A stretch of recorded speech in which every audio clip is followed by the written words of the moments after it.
guys. Oh guys, nawa. Nagdate mi diri duha mga day. Oh mga day. Di kami nangumpay mga day. Nga nangumpay nga widala hawan ba. Para mahawan ang yuta ni Papa nga rin.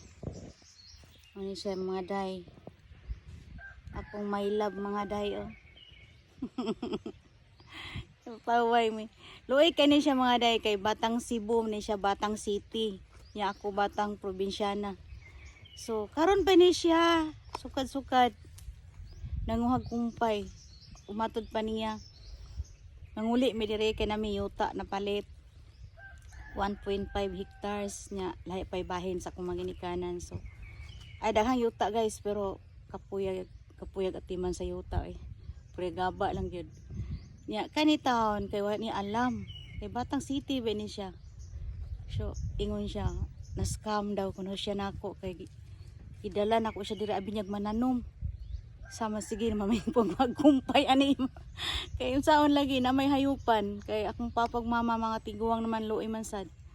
So di ba ga na scam kaga. Luyas dagway. Pero sige lang guys kay pensyonado naman ni siya sa mga anak. Pagsuroy-suroy na lang ming duha. Kaya mga anak na luna naman na mga trabaho. So mo yung kinabuhi karon. Luya na scam. Scam daw siya na ako. Sige kung magkumpay. Agwanta guys no kay ngano nang asawa siya taga-bukid, di ba?